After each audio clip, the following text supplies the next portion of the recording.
या सगळ्या बातम्यांचा आढावा घेणार आहोत, पण सुरुवातीला बिपरजॉय संदर्भातली पाकिस्तानातून आलेली बातमी. कारण पाकिस्तानमध्ये देखील इथे विस्थापितांच्या सोयीसाठी तिथे सोयीसुविधा पुरवल्या जातात आणि बिपरजॉय चक्रीवादळामुळे भारतासह पाकिस्तानातही निवारा केंद्र सुरू करण्यात आली आहेत. पाकिस्तानातील घारोया गावातली दृश्ये तिथे देखील विस्थापितांसाठी मदत शिबिर तैनात करण्यात आलंय. स्थानिक प्रशासनानं नागरिकांना किनारी भागात जे नागरिक होते त्यांना बाहेर काढलंय, पण या केंद्रात पुरेशी औषधं नाहीत अशी नागरिकांनी तक्रार केली आहे. पाकिस्तानमध्ये देखील जोरदार वारा आणि पाऊस आहे आणि असुरक्षित भागातील लोकांना इथे केटी बंदर, त्याचबरोबर सजावल आणि बदीनसह दक्षिण पाकिस्तानच्या काही भागांमधून सुरक्षित ठिकाणी नेण्यात आलंय. गेल्या वर्षी हजारो नागरिक या पुरामुळे विस्थापित झाले होते, त्यामुळे या जिल्ह्यात राहणाऱ्या अनेकांसाठी हे दुसरं विस्थापन ठरतंय. धोका असलेल्या सगळ्यांनाच किनारपट्टीवरील शहरं आणि जिल्ह्यांमधून शक्य तितक्या लवकर बाहेर काढण्यात यावं अशा सूचना पाकिस्तानचे पंतप्रधान शहबाज शरीफ यांनी अधिकाऱ्यांना देऊन ठेवल्या होत्या. आता युक्रेन आणि रशियामध्ये सुरू असलेल्या युद्धाचे कशा रीतीने परिणाम जाणवत आहेत त्यासंदर्भातली बातमी. रशियाला नवीन दूतावास बांधण्यापासून रोखण्यासाठी ऑस्ट्रेलियाचं सरकार कायदा करण्याच्या तयारीत आहे. सुरक्षेच्या कारणास्तव संसद भवनाजवळचं बांधकाम रोखणार असल्याचं पंतप्रधान अँथनी अल्बनीज यांनी सांगितलंय. यासाठी संसदेत सादर करण्यात येणारा कायदा सुरक्षा एजन्सीच्या सल्ल्यानुसार केला जातोय. या प्रस्तावित जागेवर रशियाचा भाडेपट्टी करार त्यामुळे बंद होणार आहे. संसदेच्या सभागृहाजवळ होणाऱ्या या बांधकामाबद्दल सरकारला इथे स्पष्टपणे सुरक्षा सल्ला मिळाल्याचं अल्बनीज यांनी पत्रकारांना सांगितलंय. ऑस्ट्रेलियाचं सरकार रशियाच्या युक्रेनवरच्या बेकायदेशीर आक्रमणाचा कायमच निषेध करत आल्याचं अल्बनीज म्हणाले. विरोधी पक्ष आणि इतर खासदारांना याविषयी बुधवारी रात्री माहिती देण्यात आली आणि गुरुवारी ते पारित करण्याचं सभागृहानं मान्य केलं आणि त्यामुळे हा निर्णय ऑस्ट्रेलियाच्या राष्ट्रीय सुरक्षेच्या हितासाठी घेतल्याचं अल्बनीज यांनी म्हटलंय. आणि या सगळ्या प्रकरणात सहकार्य केल्याबद्दल सभागृह आणि सिनेटमधल्या सर्वांचे अल्बनीज यांनी आभार मानले. रशियाच्या सैन्यानं युक्रेनियन ऑपरेशन रिझर्व्ह आणि परदेशी बनावटीची शस्त्र आणि इतर दारुगोळा असलेल्या गोदामावर हल्ला केल्याचा दावा रशियन संरक्षण मंत्रालयाकडून करण्यात आला. मंत्रालयाचे प्रवक्ते इगोर कोनोशेंकोव यांनी त्यांच्या नियमिततेत जो तपशील देतात या संदर्भातला त्यातली ही माहिती आहे. या हल्ल्याचा मोठा परिणाम झाल्याने अनेक इथे आपली लक्ष्य आता उद्ध्वस्त करण्यात यश आल्याचं त्यांनी म्हटलंय. युक्रेनच्या जापोरेझिया प्रदेशात रशियन सैन्यानं ताब्यात घेतलेले आधुनिक रणगाडे त्याचबरोबर वाहनं यांचा आपल्याकडे आल्याचा दावा करणारा व्हिडिओ देखील त्यांनी प्रकाशित केलाय. या व्हिडिओची मात्र पुष्टी करता येणं शक्य नाही. रशियन सैन्याकडून गाव पुन्हा ताब्यात घेतल्याचा दावा केल्यानंतर युक्रेनच्या सैन्यानं मकरबिया इथे देखील आता लढाई सुरू ठेवली आहे. 35व्या सेपरेट मरीन इन्फंट्री ब्रिगेडनं चित्रित केलेल्या फुटेजमध्ये दोनस्तक भागातली दृश्य आहेत. या सगळ्या गावामध्ये धूर पसरलेला पाहायला मिळतोय. इथे सातत्यानं हल्ले देखील केले जात आहेत. रविवारी युक्रेनी अधिकाऱ्यांनी याविषयीची माहिती दिली होती आणि त्यांच्या सैन्यानं मकारका इथे देखील ब्लादोहानामधले आणि नेस्ट्रुजन ही गावं देखील ताब्यात घेतल्याचा दावा युक्रेनच्या अधिकाऱ्यांनी केला होता. 6 जूनला दक्षिण युक्रेनमधल्या काखोवा धरणाच्या विध्वंसामुळे गंभीर पूर आणि विस्थापनाची स्थिती तिथे ओढवली आणि संयुक्त राष्ट्र जागतिक आरोग्य संघटनेनं 13 जूनला इथे मोठ्या प्रमाणात जलजन्य रोगांचा धोका आणि मानसिक आरोग्याच्या संकटाचा इशारा देखील दिला आहे. सध्या आमची प्राथमिक चिंता ही पाणीजन्य रोगांचा संभाव्य उद्रेक, त्यामध्ये कॉलरा आणि टायफॉइडचा देखील समावेश आहे आणि उंदरांपासून ज्या पद्धतीनं प्रसार होतो काही रोगांचा, यामुळे आम्हाला जास्त चिंता भेडसावत असल्याचं WHOनं म्हटलं आहे. त्याचबरोबर युक्रेनमधले WHOचे प्रतिनिधी डॉक्टर जार्नो ॲबिच यांनी याविषयीची माहिती दिली. आमचं पथक पहिल्या दिवसापासूनच इथे तैनात आहे आणि इथल्या परिस्थितीवर लक्ष ठेवण्यासाठी आणि मदतीसाठी स्थानिक अधिकाऱ्यांशी एकत्र येत आम्ही समन्वय साधत असल्याचं त्यांनी म्हटलंय. केसन आणि शेजारच्या प्रदेशांना प्रतिबंधात्मक उपाय म्हणून कॉलराचे किट देखील पुरवण्यात आले. रशियाच्या सैन्यानं दक्षिण युक्रेनच्या ओडेसा शहरावर क्रूझ क्षेपणास्त्र डागली आणि या हल्ल्यात अनेक जणांचा मृत्यू झाल्याचं कळतंय, पण अधिकृत आकडेवारी हाती आलेली नाही. इमारतींचं प्रचंड नुकसान झाल्याची माहिती युक्रेनच्या प्रादेशिक अधिकाऱ्यांनी दिली आहे. शहराच्या मध्यभागी घरं, दुकानं आणि इथल्या कॅफेचं देखील प्रचंड नुकसान झालंय. 3 अन्न गोदामात काम करणारे कर्मचारी ठार झाल्याचं इथल्या प्रादेशिक प्रशासनानं फेसबुकद्वारे सांगितलंय. 13 जण यात जखमी झालेत. ही शोधपथकं गोदामाच्या ढिगाऱ्याखाली अडकलेल्यांचा शोध घेत आहेत.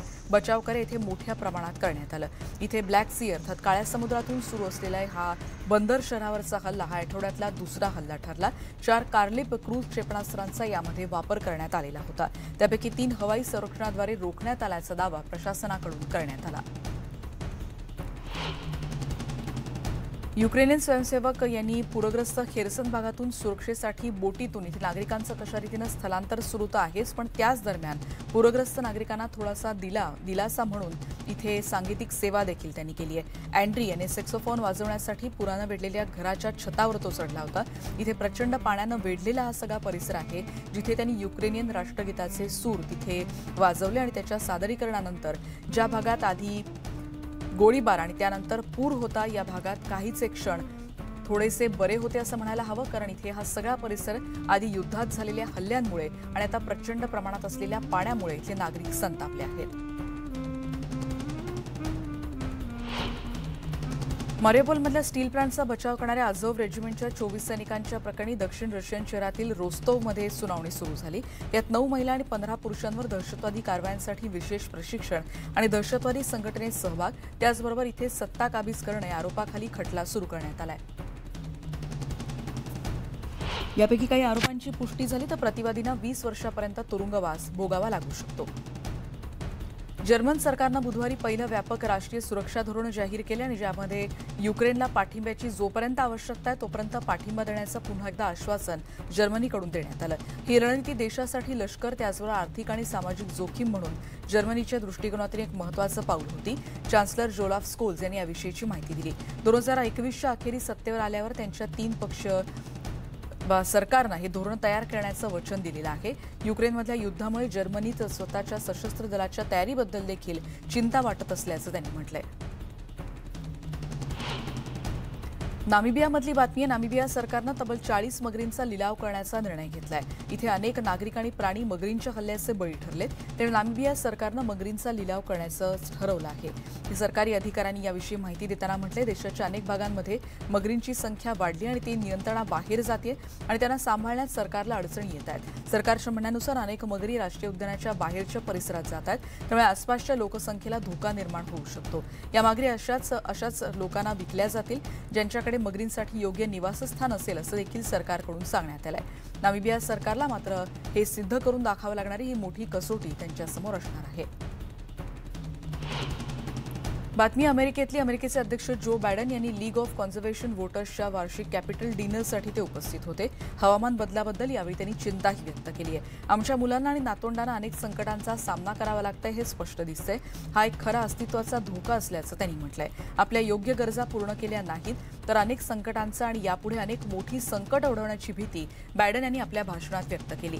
त्याचबरोबर युनायटेड स्टेट्स अर्थात अमेरिका कार्बन फूटप्रिंट कमी करण्यासाठी कशा रीतीनं काम करता येईल याचा देखील त्यांनी आढावा घेतलेला आहे। पहिल्या दिवसानंच आम्ही कार्बन उत्सर्जन कमी करण्यासाठी काम करतोय। या ऐतिहासिक कायद्यामुळे आम्ही 2030 पर्यंत कार्बन उत्सर्जन अधिकाधिक कमी करत जाणार असल्याचं ते म्हणाले। या अहवालानुसार वर्षभराचा अंदाज घेतला तर कार्बन उत्सर्जन वर्षाला 1 अब्ज टन इतकं होतंय। अमेरिकेच्या परराष्ट्र मंत्र्यांना बुधवारी परराष्ट्र मंत्री अँटनी ब्लिंकन यांच्या चीन दौऱ्याचा आढावा घेतला। एकमेकांमधील संवाद सुरू ठेवणं, यावर वॉशिंग्टन आणि बीजिंगमधले बिघडलेले संबंध दुरुस्त करणं हेच या दौऱ्याचं प्रमुख ध्येय असल्याचं यावेळी सांगण्यात आलं। इथे परराष्ट्र विभागाचे प्रवक्ते मॅथ्यू मिलर यांनी याविषयीची माहिती दिली। कठोर आणि खडतर इथे निर्णय घेणं आवश्यक आहेच, पण या संघर्षात न जाता या भेटीचा सदुपयोग व्हावा अशीच आमची इच्छा असल्याचं, असाच आमचा हेतू असल्याचं त्यांनी यावेळी म्हटलंय। Zero duty star James Marsden यांना बुधवारी 14 जूनला कॅलिफोर्नियातल्या सिटी स्टुडिओमध्ये अमेझॉन प्रीव्ह्यू मालिकेच्या प्रचारासाठी ते पोहोचलेले होते। या कार्यक्रमाची वाट पाहत असलेल्या चाहत्यांना त्यांनी आश्चर्याचा धक्का दिला। त्यांनी या शोचं मुख्य पात्र तिथे साकारलं आणि यावेळी रोनाल्ड गेल्डन देखील यावेळी सहभागी झाले होते। बातमी ग्रीसमधली ग्रीक कोस्ट गार्डनं प्रसिद्ध केलेल्या एका हवाई छायाचित्रात जवळपास प्रत्येक डेकवर असंख्य प्रवासी आपला जीव वाचवण्याच्या तयारीत कसे आहेत हे दिसतंय, कारण कोस्टगार्डच्या निवेदनामध्ये याविषयीची माहिती देण्यात आली आहे। इथे मदत करण्यासाठी तिथे व्यापारी जहाजांच्या प्रयत्नांना देखील नकार देण्यात आलाय, पण इथे जे नागरिक पोहोचलेत त्यांनी इटलीला जाण्याची इच्छा व्यक्त केली आहे। इथे ट्रॉलरचं इंजिन तुटलं आणि 1 तासाच्या आत हे जहाज उलटलं आणि त्यामुळे अचानकपणे ते एका बाजूला कलंडलं होतं। ग्रीसच्या दक्षिणेकडच्या पेलोपनीस द्वीपकल्पाच्या नैऋत्येला सुमारे 75 किलोमीटर परिसरात ही बोट उलटली आणि 104 जणांना वाचवण्यात यश आल्याची माहिती इथल्या अधिकाऱ्यांनी दिली। कोसोवोच्या पोलिसांनी अटक केलेल्या सर्चचा निषेध करण्यासाठी आणि समर्थन दर्शवण्यासाठी उत्तर मेट्रोइकामध्ये आंदोलक एकत्र आले होते. गृहमंत्री झेलाल स्क्वेला यांनी याविषयीची माहिती दिली. उत्तर कोसोवोच्या अनेक भागात इथे नागरी संरक्षण दलांचे जे प्रमुख आहेत त्यापैकी एकाला अटक करण्यात आली होती आणि त्याचा इथे मोठ्या प्रमाणात निषेध केला जातोय. कोसोवो सरकारने या गटावर गुन्हेगारी कृत्यांमध्ये सहभागी असल्याचा आरोप केलाय आणि त्यामुळे वर्षानुवर्ष इथे नागरिक भीतीच्या छायेत जगतायत. काँगोमधली बातमी आहे. इथल्या विस्थापितांच्या शिबिरात 23 मुलांसह 45हून अधिक निर्वासितांची हत्या करण्यात आली आणि यानंतर व्हॅटिकनच्या दूतानं या परिसरात शांतता निर्माण व्हावी यासाठी सगळ्यांना आवाहन केलंय. कार्डिनल लुईस अँटोनियो टॅगले यांनी पोप यांचा संदेश यावेळी वाचून दाखवला. मानवजातीच्या चिरंतन विकासासाठी इथे शांतता राखण्याचं आवाहन यावेळी करण्यात आलं. ज्यांनी हे हत्याकांड घडवून आणले ते M23 बंडखोर गट 10 वर्षांपूर्वी तेव्हापासून तो कार्यरत आहे आणि त्याच्या सैनिकांनी रवांडाच्या सीमेवरच्या पूर्व काँगोचं सर्वात मोठं शहर गोमा याआधी ताब्यात घेतलं होतं. नाटोमध्ये सामील होण्याचे स्वीडन आणि तुर्कस्तानचे प्रयत्न सुरू आहेत आणि दोन्ही देशांच्या चर्चेनंतर बुधवारी नाटोचे सरचिटणीस जेन्स स्टॉलनबर्ग यांनी याविषयीची टिप्पणी केली. याबद्दल प्रगती झाल्याचं त्यांनी म्हटलंय. पण युक्रेन देत असलेल्या प्रत्युत्तराबद्दल स्टॉलनबर्ग यांनी प्रशंसाही केली आहे कारण युक्रेनचं सैन्य अपेक्षेपेक्षा जास्त कार्य करत असल्याची प्रतिक्रिया यावेळी त्यांनी दिली. इटलीचे माजी पंतप्रधान सिल्व्हिओ बर्लुस्कोनी यांच्यावर मिलानच्या डिओमो कॅथेड्रलमध्ये त्यांना अंतिम निरोप देण्यात आला. बर्लुस्कोनी यांच्या लाडक्या AC मिलान सॉकर क्लबचे चाहते देखील यावेळी उपस्थित होते. डिओमोच्या बाहेर जमलेल्या हजारो सॉकर क्लबच्या चाहत्यांनी बर्लुस्कोनी यांच्याप्रती आदर व्यक्त करत टाळ्यांचा कडकडाटही केला. या शवपेटीसोबतच बर्लुस्कोनी यांचे कुटुंब, पंतप्रधान जॉर्जियो मेलोनी आणि इटलीचे माजी अध्यक्ष सर्जिओ मेट्रोला देखील उपस्थित होते. बर्लुस्कोनी यांचं सोमवारी वयाच्या 86व्या वर्षी मिलानच्या रुग्णालयात निधन झालं. त्यांच्यावर तिथे दीर्घकाळ ल्युकेमियावर उपचार केले जात होते. इक्वेडॉरमध्ये ऑगस्टमध्ये होणाऱ्या राष्ट्रपतीपदाच्या निवडणुकीसाठी इथे उमेदवारी अर्ज भरण्याची प्रक्रिया सुरू आहे. आतापर्यंत माजी उपाध्यक्ष ओटो सोनेन कोल्झनर आणि माजी विधानसभा सदस्य व्ही फर्नांडो आणि डॅनियल नोबोआ यांनी राष्ट्रपतीपदासाठी उमेदवारी अर्ज दाखल केले. या व्यतिरिक्त आणखी 5 जणांनी देखील राष्ट्रपतीपदासाठी इच्छुक असल्याचं म्हटलंय. याबद्दलच्या हरकती नोंदवून त्यानंतर मतदान घेतलं जाणार आहे. इक्वेडॉरचे नवे राष्ट्रपती हे 6 ते 8 ऑगस्ट या दरम्यान निवडले जातील.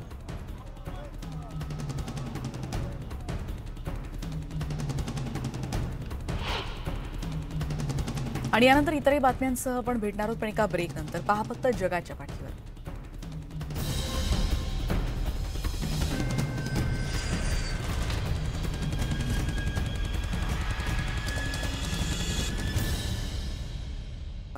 कोरोना बळींची भारतातली एकूण संख्या ही 5,31,893 वर पोहोचली आहे.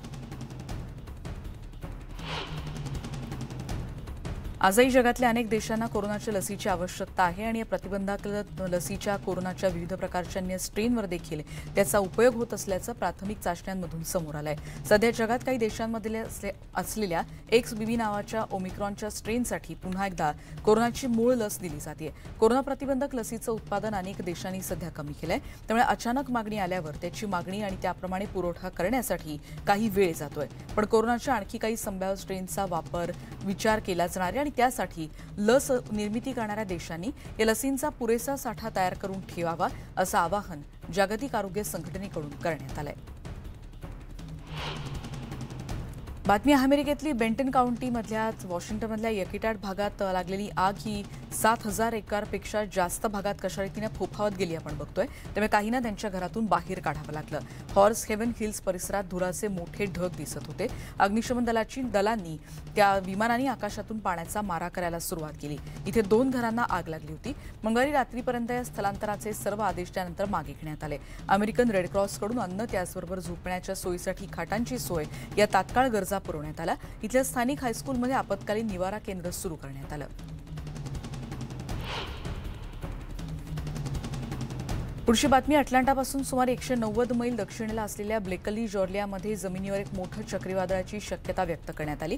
ईशान्य लुइजियाना आणि त्याचबरोबर मिसिसिपीच्या मध्यभागापर्यंत हे चक्रीवादळ 90 मैल प्रति तासपेक्षा जास्त असण्याची शक्यता आहे असा इशारा हवामान विभागाकडून देण्यात आला. चक्रीवादळाच्या शक्यतेमुळे अलाबामामधून देखील जोरदार वारे वाहत होते आणि वाऱ्यामुळे झाडं अक्षरशः उन्मळून पडली आहेत. इमारतींचं देखील प्रचंड नुकसान झालंय. टेक्सास ते जॉर्जियापर्यंत हे वादळ पुढे जात असताना महामार्गावरच्या गाड्या देखील उडून पडल्या आहेत. आग्नेय अलाबामा आणि त्याचबरोबर जॉर्जियामधल्या नैऋत्येकडे अनेक वेळा नॅशनल वेदर सर्व्हिसेसकडून याविषयीचा इशारा देण्यात आला. ईशान्य लुइझियाना त्याचबरोबर मिसिसिपीच्या काही भागात 145 किलोमीटर प्रति तासापेक्षा जास्त वेगानं वारे वाहत होते. काही भागात मोठ्या प्रमाणात गारपीट झाल्याचं कळतंय. अलाबामामध्ये जॉर्जियाच्या सीमेजवळच्या शहरांचं देखील मोठ्या प्रमाणात नुकसान झालं. कॅनडामधल्या जंगलातल्या आगीशी लढा देण्यासाठी पोर्तुगल 140 जणांची तुकडी पाठवते आणि या दलात अग्निशमन दल, नागरी संरक्षण अधिकारी आणि आपत्कालीन आरोग्य कर्मचाऱ्यांचा समावेश आहे. युरोपियन युनियनच्या अध्यक्षा उर्सुला वॉन डेर लायन यांनी अलीकडच्याच घोषणेनंतर हे पथक पाठवलंय. यामध्ये पोर्तुगल, स्पेन, फ्रान्स आणि कॅनडामधले अग्निशमन दलांचे 280 जवान पाठवले जात आहेत. युरोपियन नागरी संरक्षण यंत्रणेअंतर्गत ही मदत पुरवली जाते. क्विबेकच्या जंगलातली आग जंगलातल्या आगीच्या रेकॉर्डमधली सर्वात मोठ्या प्रमाणात आणि मोठ्या स्तरावर पसरलेली आग आहे. या प्रांतात यावर्षी आतापर्यंत एकूण 444 वेळा वणव्याची नोंद झाली आहे. गेल्या काही वर्षात याच तारखेला ही संख्या तब्बल 207 पर्यंत होती. कोरड्या वातावरणामुळे इथे वणवा भडकतोय. पुढच्या आठवड्यापर्यंत तरी पाऊस अपेक्षित नाही असं तज्ज्ञांकडून सांगण्यात आलंय. सुदैवानं या आगीमुळे आतापर्यंत कोणतीही दुखापत किंवा मृत्यू झाल्याचं वृत्त नाही. फिलिपिन्समधल्या सक्रिय ज्वालामुखीचा उद्रेक झाला आणि यानंतर 18,000 जणांना आपत्कालीन आश्रयस्थानात पाठवण्यात आलं. हा उद्रेक आणखी काही महिने टिकू शकतो आणि दीर्घ संकट निर्माण करू शकेल अशी शक्यता अधिकाऱ्यांनी व्यक्त केली आहे. अध्यक्ष फर्डिनांड मार्कोस ज्युनियर यांनी या सगळ्या प्रांताची पाहणी केली. गेल्या आठवड्यात ज्वालामुखीचा उद्रेक झाल्याने इथे मेयॉन ज्वालामुखीच्या विवराच्या 6 किलोमीटर परिसरात राहत असलेल्या गावकऱ्यांना बाहेर काढण्यात आलंय. मार्कोस यांनी इथे विस्थापित गावकऱ्यांना फूडपॅक आणि इतर मदतीचं वितरण केलंय. अल्वे यांनी शहराच्या महापौरांशी देखील चर्चा केली. आपण सर्वांनी कायमच सावध असलं पाहिजे असं आवाहन देखील त्यांनी केलंय. इव्हॅक्युएशन सेंटरमधल्या नागरिकांशी ते बोलत होते. 2018 मध्ये शेवटचा हिंसक उद्रेक जेव्हा झाला होता ज्वालामुखीचा, तेव्हा देखील हजारो नागरिक विस्थापित झाले होते. पुढची बातमी आहे. रॅपर योयो त्याच्या ब्लॅक म्युझिक मंथ सेलिब्रेशनचा एक भाग म्हणून एस्पायर टीव्हीवर डाऊनराईट डेलिशियस विथ योयो नावाचा एक स्वतःचा कुकिंग शो लॉन्च करण्याच्या तयारीत आहे आणि वेगवेगळे पदार्थ, कॉकटेल आणि मिष्टानांचा देखील यामध्ये समावेश आहे. यामध्ये विशेष पाहुणे देखील या होस्टसोबत असणार आहेत. या खास रेसिपीजमध्ये लॉबस्टर रोल्स, त्याचबरोबर सॅल्मन आणि ब्रोकोलीनी लॉबस्टर पास्ता यासारखे विविध रेसिपीज देखील पाहता येणार आहेत. जूनपासून एस्पायर टीव्हीवर मंगळवारपासून हे शोज प्रीमियर होणार आहेत. अभिनेते टेस डिगिस आणि निनो अन्नान यांनी HIV बद्दलचा एक जागृती निर्माण करण्यासाठी एका कार्यक्रमाचा भाग म्हणून इथे एका संस्थेसाठी काम सुरू केलंय. इतरांसाठी कशा रीतीने मदत करता येऊ शकेल यावर देखील HIV प्रतिबंधात्मक भूमिका कशा पद्धतीने आपण राबवू शकतो आणि ते करण्यासाठी कशा पद्धतीने प्रयत्न केले जाऊ शकतात याविषयी त्यांनी भाष्य केलंय. बातमी आहे हाँगकाँगमधली. अभिनेता चाऊ युन फॅटनं हाँगकाँगमध्ये एका नावाच्या दुकानात जाऊन आपल्या कोस्टार युएनची एक हेअरस्टाईल केली आणि त्याच्या नवीन कॉमेडी सिनेमाचा वन मोर चान्सचा अशा पद्धतीनं त्यानं प्रचारही केला. 29 जूनला हा सिनेमा प्रदर्शित होतोय. या सगळ्या बातम्यांचा आढावा घेतल्यानंतर जगाच्या पाठीवर या बुलेटिनमध्ये आता आपण इथेच थांबतो आहोत. येणाऱ्या बुलेटिनमध्ये इतरही बातम्यांचा आढावा घेत राहूयात. पहा फक्त न्यूज 18 लोकमत.